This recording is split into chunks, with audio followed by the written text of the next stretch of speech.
Okay, this video is going to be about loops. Loops are the last major construct in computer science we need to discuss. Loops are available in virtually every programming language, and the basic idea behind loops is you execute a block of code a repeated number of times. Okay, so to illustrate this, I've opened Atom here. I'm in my notes section. Let's open a new file and we'll call it loops.py.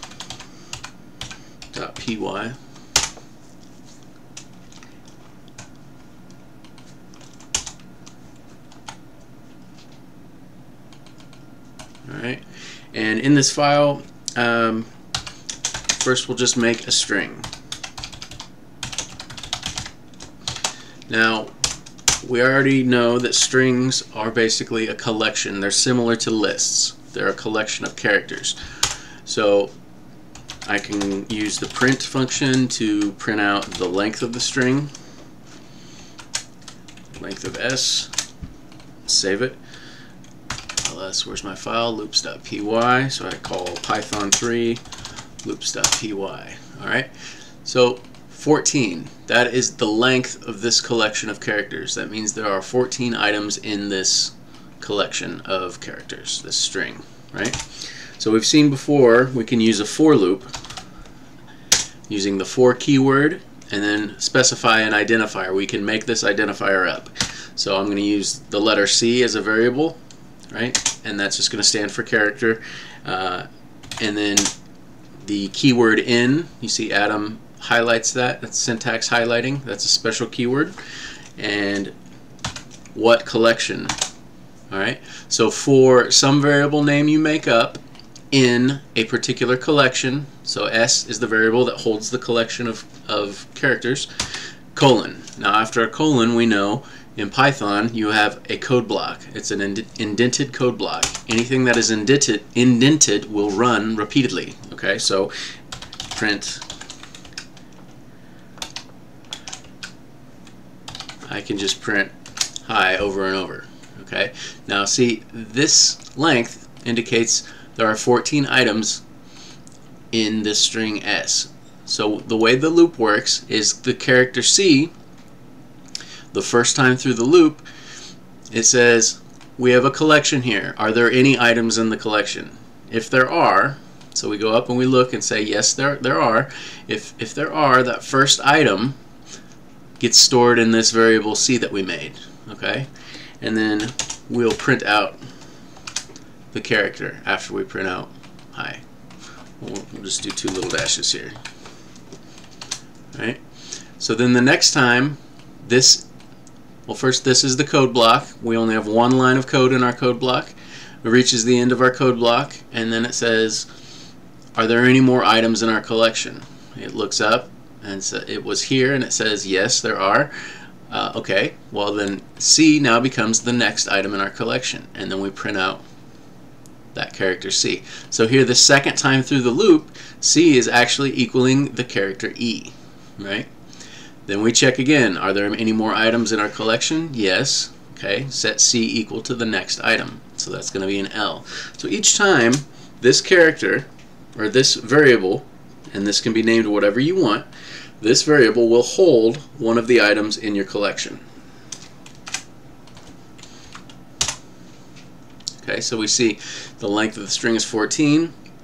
First time through the loop, this variable C is holding the letter H. Second time through the loop, that variable C is holding the letter E. Next time L, L, O, comma, space, right? As we go through, C is always one of the items in the collection. So the for loop runs. It's a convenient way of iterating over the individual objects in a list. What does it mean to iterate? It means to go one at a time. Okay, so strings aren't the only thing you can iterate over using a for loop. So I can have a list of our common example that we used so far. It's a list of some items.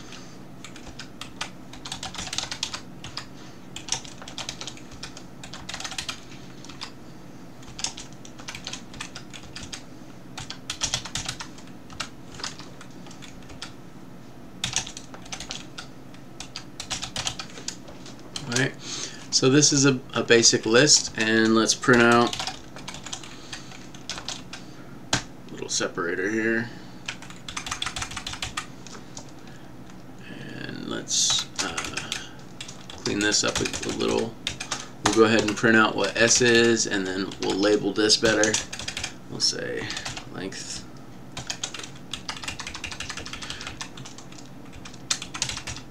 So now down here, we're going to do the same thing we did above, except instead of using a string, we're going to use a list. So a list is a collection, right? There's a collection of values here. This is the first value, apples, which has an index of 0. This is the second item, which has an index of 1. Remember, indexing always starts at 0. So let's do the same thing. We're going to print out our list, and then we're going to print out the length.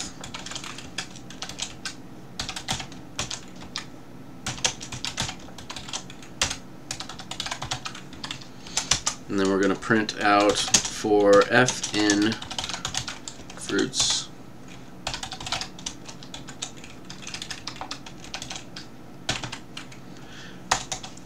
And I'll just print out the individual item. I won't add the hyphen in front. Alright, so let's run this. Okay, sure enough, that remains the same. We added a little separator, and now here's our list. So Python prints out our list, and it says right here at this line, the length is 5. There's 5 items, 1, 2, 3, 4, 5, and then the for loop begins. Okay, so for some variable name we made up, we can call this anything we want as long as it's a valid identifier. Just as an example, and save that, and I run it. Same thing happens. This is not a good name. I don't recommend you make names like that. But that's just an example to show you that any variable name you type there, that as long as it's a valid identifier, you can use. Okay, so for identifier in your collection, our collection is this list called fruits. So fruits is this list of 5 items.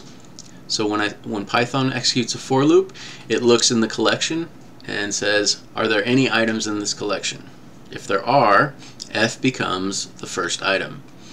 So F is just a variable that's going to hold that first item, and then we print it out. And sure enough, we have apples. Then the indented portion of this code block is over. So Python then has to go through the for loop again to make sure the for loop is finished. If it's not finished, it has to execute the block again. So to test whether or not the for loop is finished, it needs to see, okay, we were on item 1. Are there any more items in this collection? Right? Yes, there are. So F becomes the next item in the collection. That's oranges.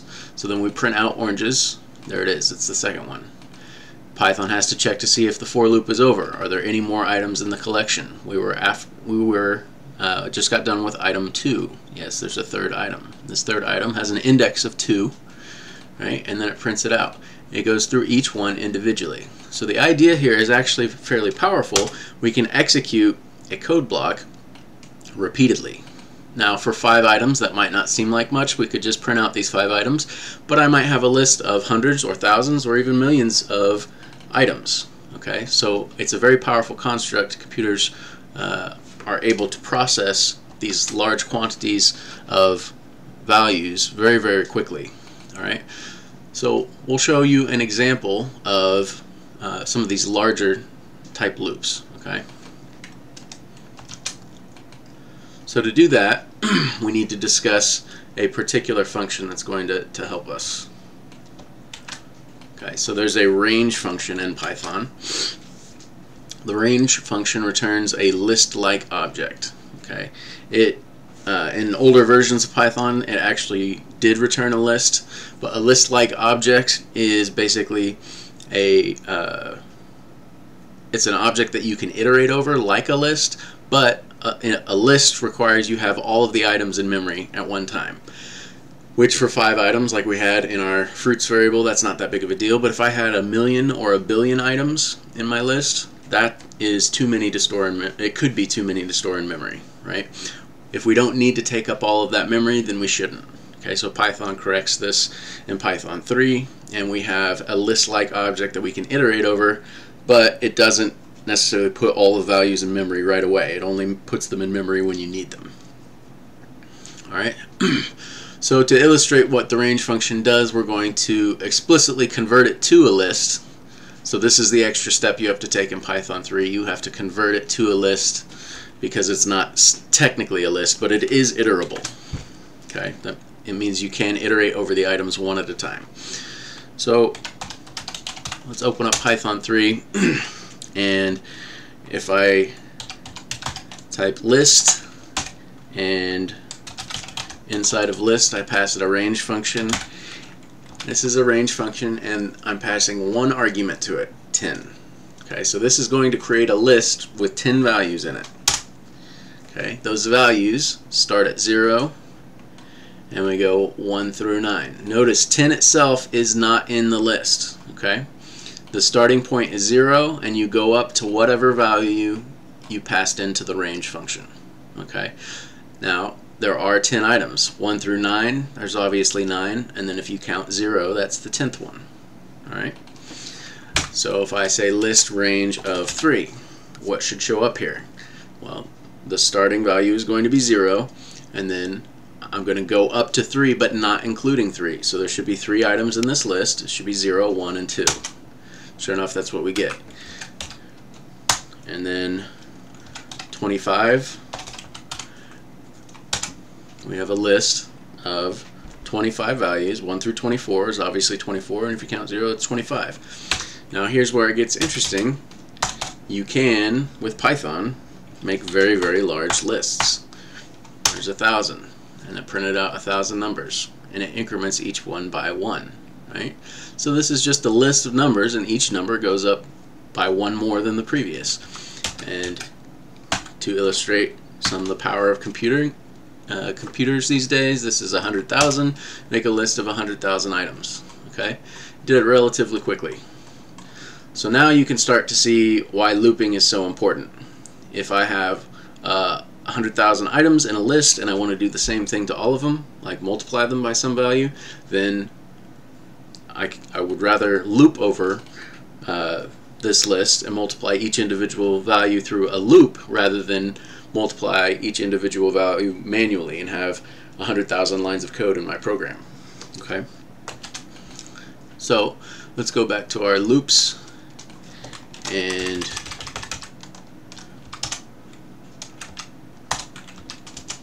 we'll show for I in range 10, print I. Okay, so we'll exit out of here.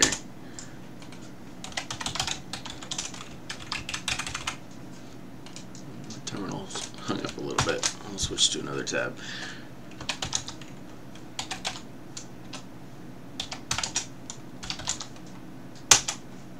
Okay, so you see in this for loop, I is just a variable name I created, right? And then in, and remember range creates a list-like object. This is basically a collection. It is an iterable. All right, so I don't have to say list range like that. That would work, but if I do that, all of the items here get created and stored in memory.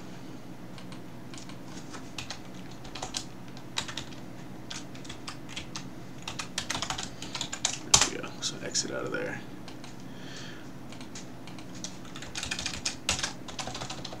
Now to demonstrate that one more time, let's go into the terminal, go back into Python 3, and just do range by itself without the list item, range 10. And you see in Python that's a range object. It's a special type of object, and I can convert that to a list easily by wrapping it in the list function. Alright, so range 5 creates a list with 5 items in it. Alright. But when I use range like this, I do not need to put list out in front because this is an iterable object. That means iterable means I can go through the items in the collection one at a time. There's a beginning and an end, and each item has a next item. Okay, that's what it means to be iterable. So for I in range 10 basically means I can make a loop that runs 10 times. Okay, I don't have to reference this variable I either. So I could just say, make a program that says hi 10 times. So we'll exit out, clear the screen, and say Python 3 loops. So here I just said hi 10 times. I know there's 10 times because I use the range function that produces 10 items in a list, right?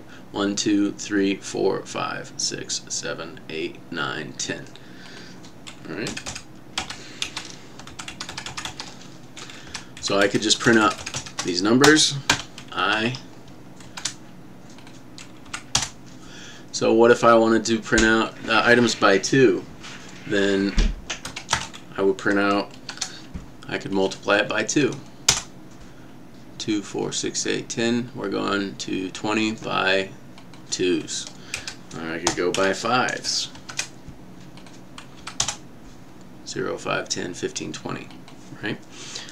So for each item in this list, I can do something, right? And to illustrate the power of computers again, I can do 10,000 items or 100,000 items. Okay, very, very quick.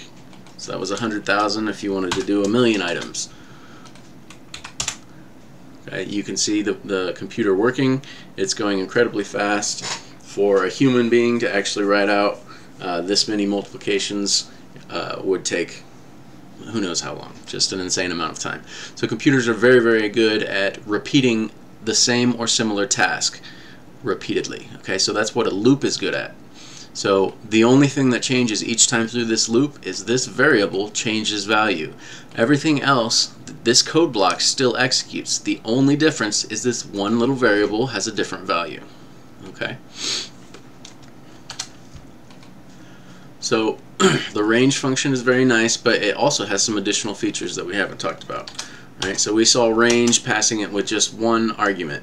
Actually, there are 3 arguments that you can use in the range function.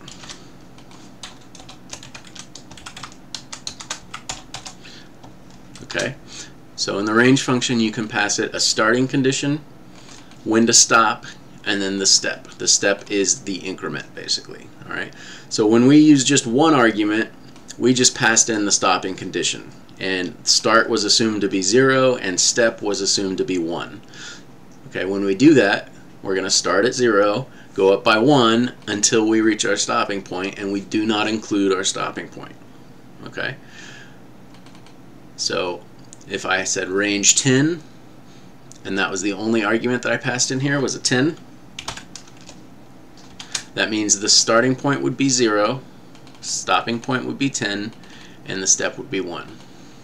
Okay, so let's look at that. Python 3 list range.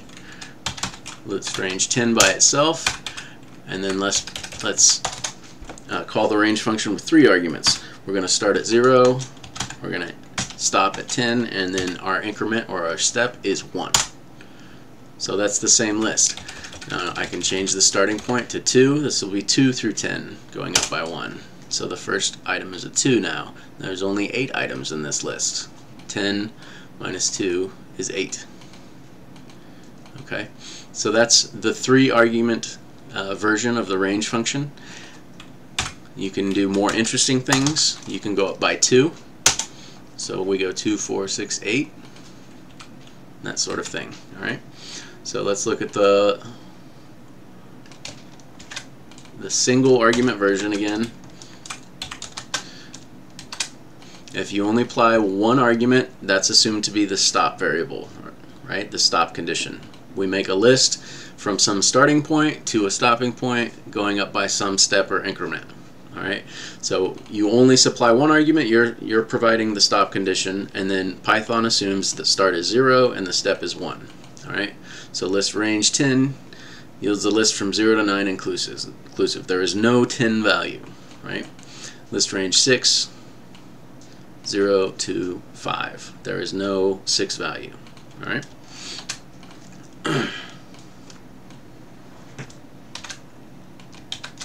then this would be 1 million. It'd be from 0 to, actually this would not be 1 million, this would be 999,999 inclusive. There's no 1 million value. Alright, so if we use 2 arguments in the range function, then that means we're using a start and a stop. Okay, so start will be the starting value of the list that's generated, and stop will be the stopping value. Remember, the stop is not included. And then since we're not specifying a step, it's implied to be 1. Python assumes we're just going up by 1 when we generate these lists. So a list of range 5 to 10 is going to yield 5 through 9, right? Let's try that. Copy and paste. 5 through 9. List range 104 to 108. 104, 105, 106, 107, and 108 should not be in there. Right? So there's 4 items in the list. 108 minus 104 is 4. That's how many items are in the list. List range 10,000 to 10,005. 5 items in the list. Okay, and then the 3 argument version we've seen before, but there's a couple additional ways you can use it, and we're going to illustrate here. Okay, so step, this one we're going to go from 44 to 121 by 11. Alright, so 121 is divisible by 11, but you don't include the stopping point. So the stopping point here is not going to be 121, it should be 110. So 44 all the way up to 110. Now notice, if I change the stopping point by 1, then now the stopping point is greater than 121. Okay, so this stopping point will never be in the list, but if the item is 1 less, it will be in the list. So now all we did was we changed the stopping point by 1, and now this list is going to include 121. Right? So there's 121. So our starting point was 44, ending point was 122, which is never included, and then we're going to go up by 11. So 44, and we keep going up by 11 until that value is our stopping point or greater, and then we stop. We no longer add items to the list. Okay. And then you can also use negative values to create a list with negative items in it. All right. So our starting point is 5. We're going to go to -5, and then our increment is going to be -1. Okay, and we see the list starts at 5, 4, 3, 2, 1, 0, -1, -2, -3, -4. Alright, so that's the range function, and the range function is generally most commonly used when you're making loops and you want some code to run a certain number of times. Okay, there are other uses for it, of course, but if I want, very quickly, I want a loop that runs 10 times, I could say for I in range 10. Okay. Another common way of doing this is if I say for I in range length fruits. Okay, so what is this going to do? This is going to make a loop that runs 1 time for every item in the length of this list. Right? So range function produces a list length. This is going to be 1, 2, 3, 4, 5, right? So this is going to produce a list from 0 to 4 that just so happens to be the index values of each one of these items. Okay, so range and then length of the collection makes I the index. Okay, so I can use I as an index in fruits.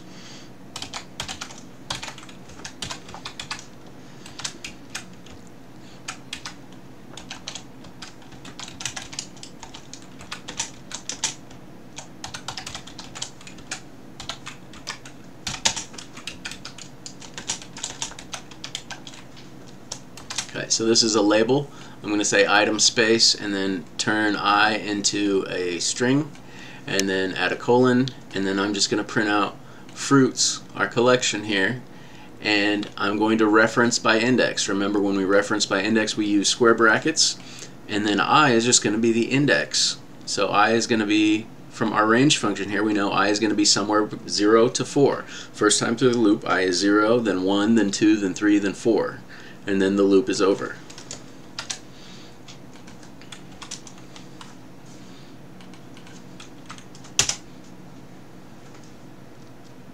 Let me close that.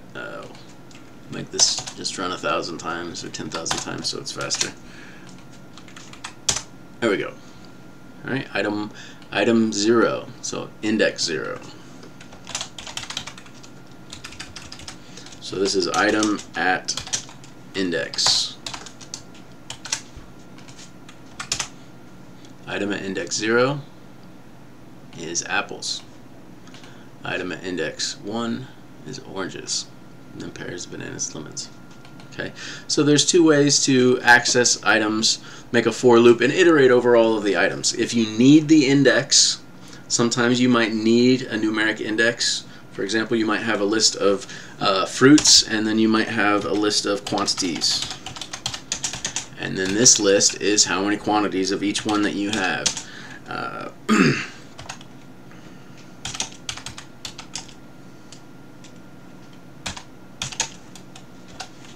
Okay, so this is my list of quantities, and this is my list of fruits.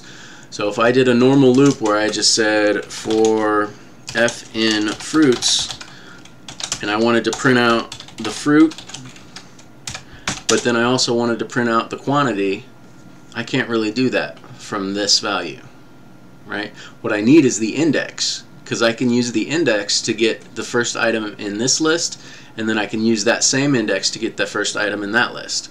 Then when the index changes, I can get the second item in the list, and then the second item in that list, right? So for f in fruits, that's really nice when you just have to iterate over one list, okay? This style, using the range function, is nice when you have to iterate over multiple lists that have the same length. Okay, so in this case we have two items, fruits and quantities. So the item at index 0, fruits, will print out the fruit, and then we'll also print out the quantity.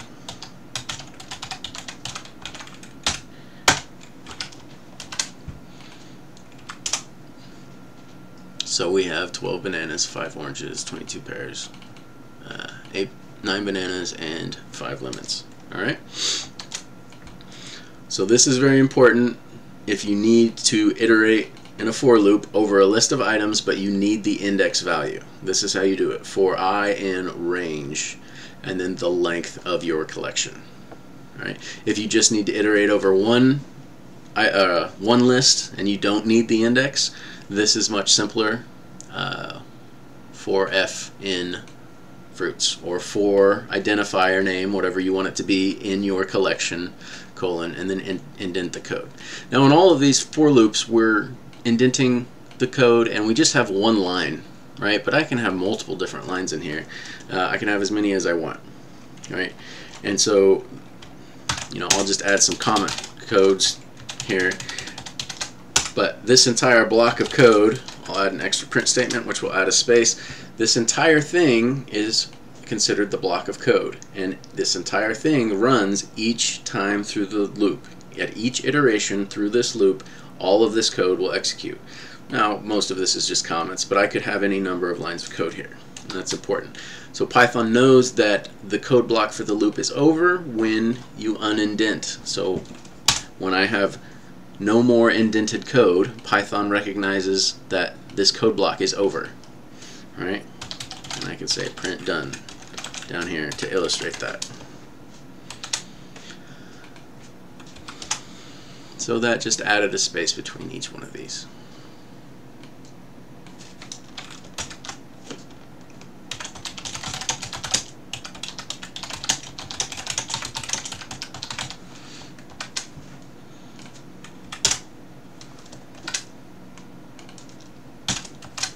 Okay, so that's the range function.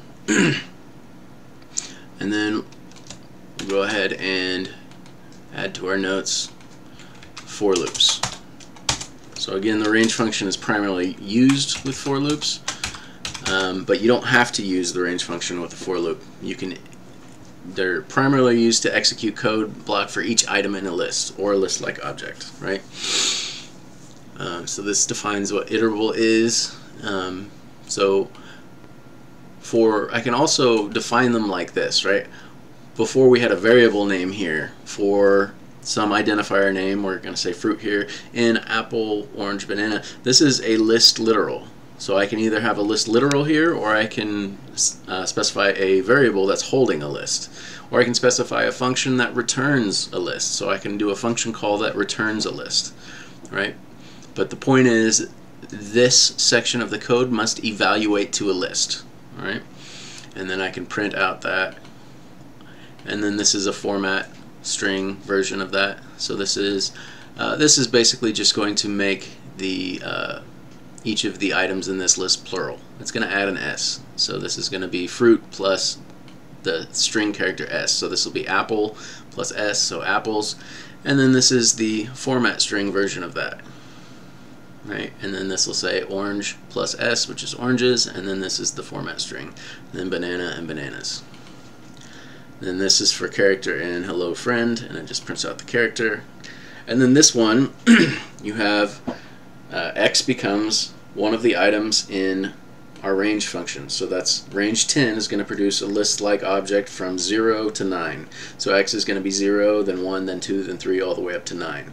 So 0 times 5, so the first one is going to be 0, then 1 times 5 will be 5. So this prints out the going up by 5, starting from 0, right? Okay, so that's basic for loops. And let's make a quick example of for loops, and then we'll move on to while loops. So this one's going to be called veggies.py.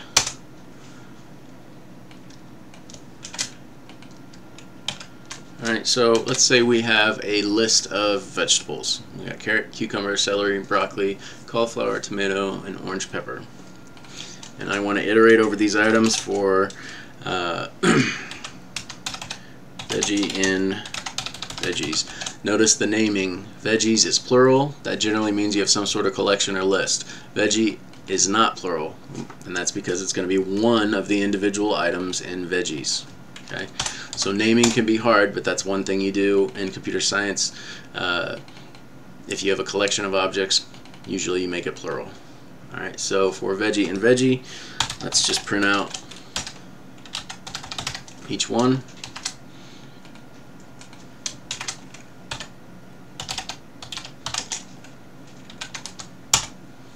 Okay, so that just prints out each one. Okay, so now let's do something more interesting. We'll say if veggie equals carrot. Oops. Then we're going to print veggie, but we're going to print what you might call an individual one of those veggie items. So this is a carrot stick, right? And then otherwise, we're just going to print out the veggie by itself.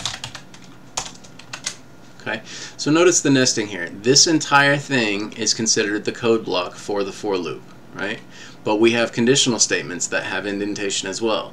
So each time through the loop, all of this code gets executed, right? But a conditional statement, if this is true, then this code gets executed. Otherwise, this code gets executed. So if we run this, we'll see the only thing that's, oh, that should be is veggie. Okay, so we see the only thing that changed was carrot turned into carrot stick, right? So we also have, we could use a celery stick, so if veggie equals carrot or veggie equals celery, then we can have celery stick as well. So let's print that out, and sure enough, celery prints out with celery stick, carrot stick, and celery stick. Alright, so let's make this if statement. We'll expand that a little bit more, and we'll say else if. So we'll use the elif statement, and we'll basically do the same thing, except we're going to use broccoli and cauliflower, and we'll say one individual item of those two is a head of broccoli or a head of cauliflower. Okay, so if veggie, and we could do it this way, we could say if veggie equals carrot or veggie equals celery, but there's another way we could do that as well. Sorry, that colon should not be there. So else if veggie is in this list of items. The list of items are broccoli or cauliflower. Okay, so if our variable veggie, which veggie is going to be each one of these items, it's going to iterate over all of these items. So if veggie is one of these items, if veggie is in this little list that we just wrote down, then we'll print out veggie plus head. So now for either broccoli or cauliflower, it should change to say broccoli head or cauliflower head. Alright, so it's added those. And then if it's not a carrot, celery, broccoli, cauliflower, then it just prints it out. That's what this else statement here is for. It just prints it out. So then let's do one more, and we need slices. So elif veggie is in the list. What can we have slices of? We can have slices of cucumbers.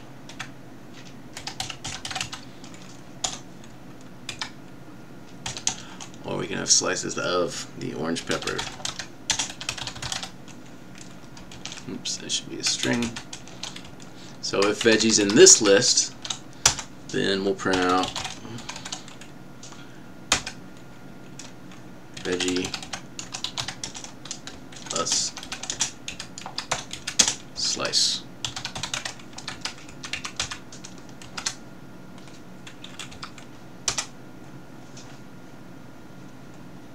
Alright, so that's veggies, and we'll do one more quick one for loops, and the next video will be while loops. So that's an example of a for loop, but there's also conditional logic in here, and that conditional logic is indented. And each one of these conditional blocks of code can have their own constructs in here that are indented. So I could have another if statement or another for statement in here for I in range 10. And then I would have to indent again. Okay, so the indentation is very important. And you can have multiple code blocks. Code blocks can contain other code blocks, right? So let's do one more quick one here. This is going to be multiplication tables.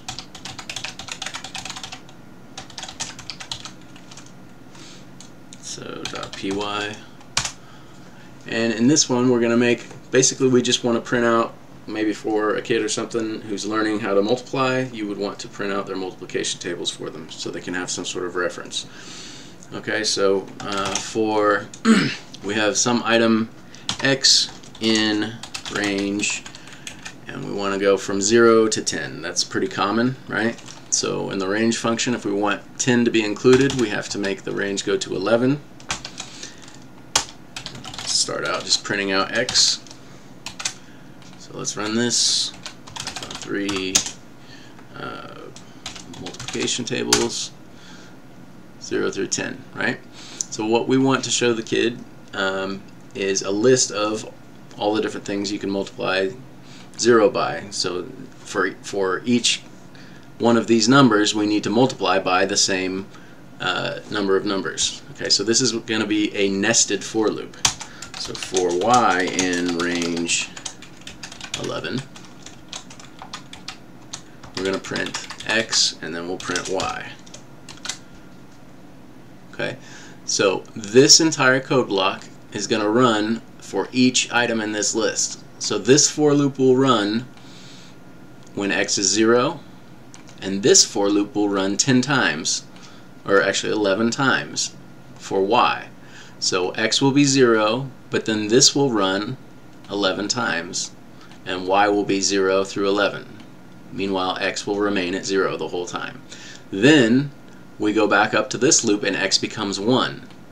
Then this whole loop runs 11 times. So x is 1 each time, but y goes from 0 to 10.